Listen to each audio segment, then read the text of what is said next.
굿모닝. 여름이 깊어져가는 2024년 6월 20일 목요일 아침에 하나님의 평안으로 안부를 전합니다. 습도가 점점 높아지고 있습니다. 그리고 덩달아 불쾌지수도 높아지는 여름입니다. 그래서 미소와 잠시 기다릴 수 있는 여유가 더 간절해지는 계절이기도 합니다. 혹여 성급하거나 서두르게 되면 더 급해질 수 있는 아침 시간입니다. 그래서 저와 함께 10분 정도의 말씀 묵상을 통해 여유를 찾으며 하나님이 주시는 기쁨을 충전해 보시는 것은 어떨까요? 오늘은 사도행전 22장으로 이어갑니다. 안녕하세요.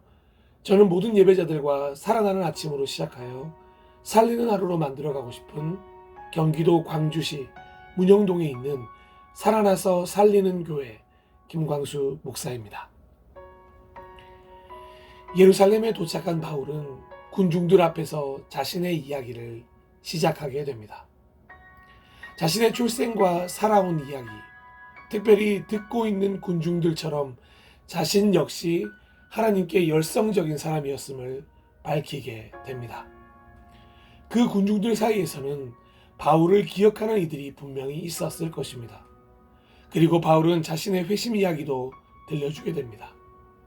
예수 그리스도로 인해 다시 살게 된 자신의 삶을 설명하며 주님께서 자신을 이방인을 위한 사도로 삼으셨다고 이야기했습니다.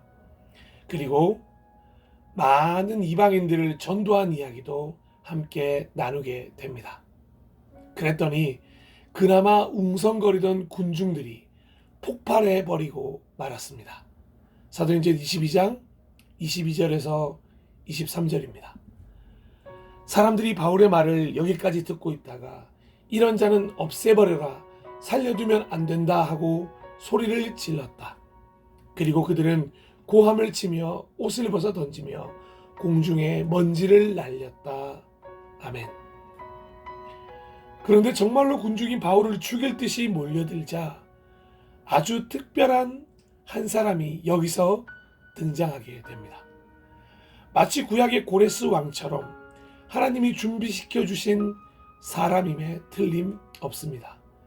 바로 당시 예루살렘에 주둔하고 있던 군대를 지휘하던 천부장이었습니다. 천부장은 바울을 병영 안으로 끌어들이라고 명령하게 됩니다. 소요와 소동을 멈추라고 한 것도 있었지만 유대 사람들이 이렇게 소리 지르는 이유를 알아보고자 했던 것도 있었습니다. 그런데 그냥 묻는 것이 아니라 채찍질을 하면서 캐물어 보려고 합니다.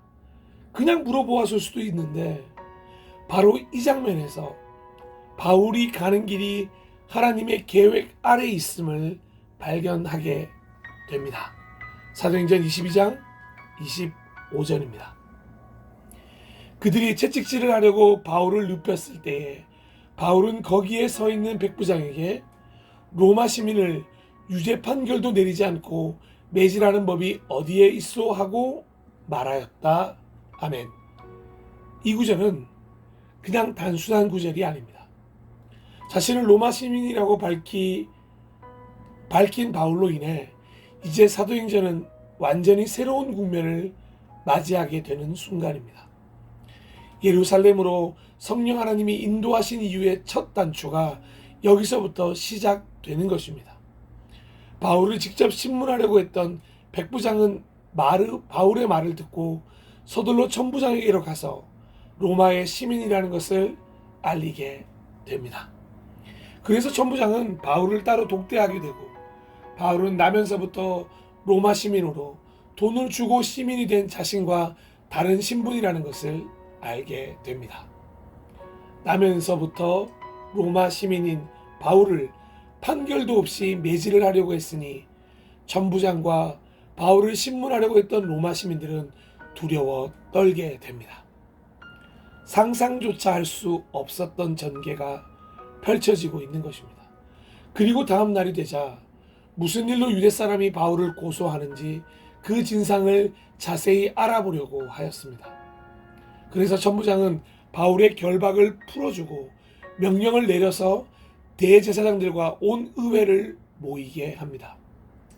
그리고 천부장은 바울을 데리고 내려가서 그들 앞에 세우게 됩니다.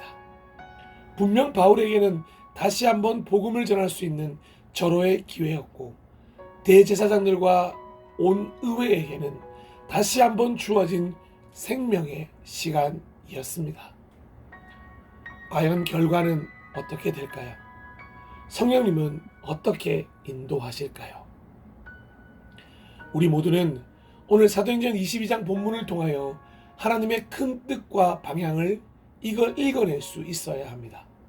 그리고 하나님의 방법으로 순간순간 인도하고 계심을 발견할 수 있어야 하는 것입니다. 어떤 방법으로 로마에 가게 하실까? 바울이 그토록 꿈꾸던 땅 끝 스페인을 어떤 방법으로 가게 하실까? 분명한 것은 우리가 생각하는 방법은 아니라는 것입니다. 하나님의 방법으로 하실 것입니다. 전혀 생각하지 못하는 방법으로 새로운 국면을 맞이하게 하면서 이끄실 것을 진심으로 믿습니다. 바울 역시 이런 인도하심을 기대하며 각오하며 온 것이었기에 이제 정말 순종하며 그 길을 따라가려고 할 것입니다. 하나님의 때에 하나님의 방법으로 인도하실 것입니다. 그래서 우리 모두는 조급함과 성급함을 벗어버리고 인내와 순종을 다시 한번 깊이 묵상하고 생각해 보아야 할 때가 온 것입니다. 나의 방법보다 하나님의 방법이 훨씬 더 좋습니다. 나의 방법보다 하나님의 방법이 훨씬 더 강력합니다. 나의 방법은 감추고 하나님의 방법으로 살아가야 합니다. 어디로 갈지, 무엇을 할지 당장은 알 수 없지만 믿음만을 가지고서 늘 걸을 수 있어야 하는 것입니다. 분명 하나님께서 함께 하실 것이고 가장 적절한 방법으로 보호해 주실 것을 믿습니다. 혹여나 보호처럼 보이지 않아도 괜찮습니다.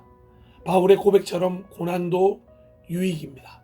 바울은 이제 온전히 하나님께 다 맡기게 된 것입니다. 사랑하고 존경하고 축복하는 예배자 여러분, 오늘도 하나님은 우리를 인도하실 것입니다. 하나님의 계획 안에서 하나님의 때에 우리를 푸른 초장으로 인도하실 것입니다. 중간중간 사망의 골짜기도 장애물도 있을 것입니다. 그럼에도 불구하고 푸른 초장으로 인도하실 것을 믿는 삶이 되기를 간절히 소망합니다.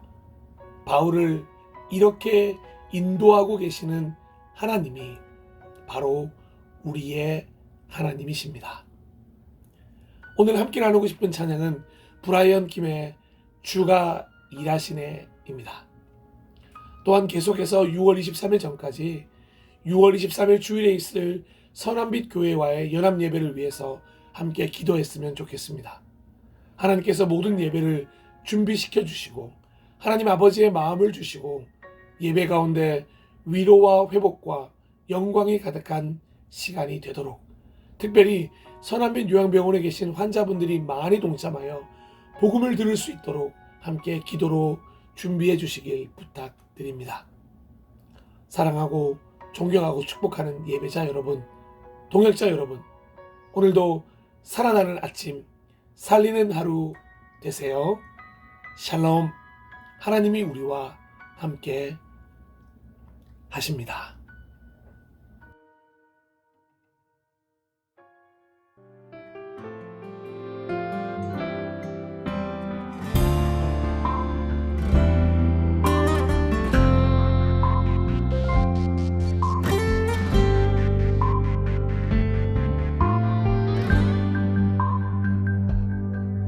날이 저물어 갈 때 빈들에서 걸을 때 그때가 하나님의 때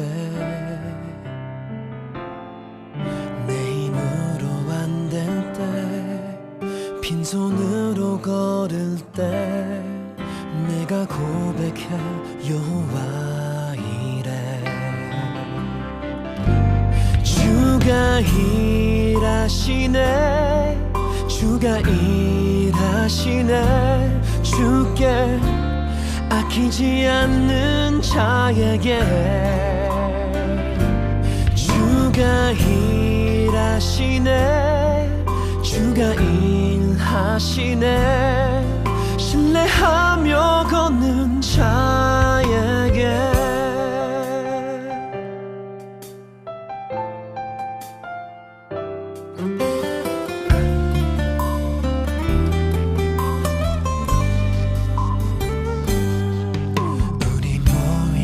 이곳에 주님 함께 계시네 누리네 아버지 은혜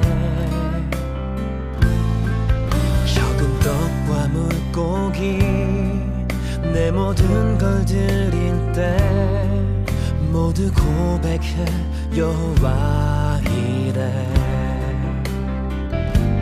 주가 일하시네 주가 일하시네 주께 아끼지 않는 자에게 주가 일하시네 주가 일하시네 신뢰하며 걷는 자에게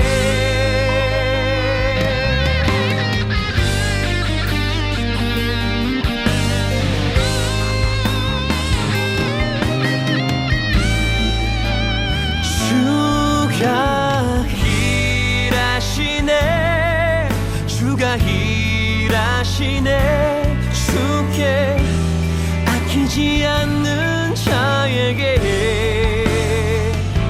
주가 일하시네 주가 일하시네 신뢰하며 걷는 자에게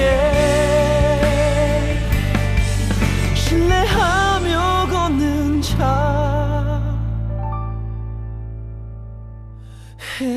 자에게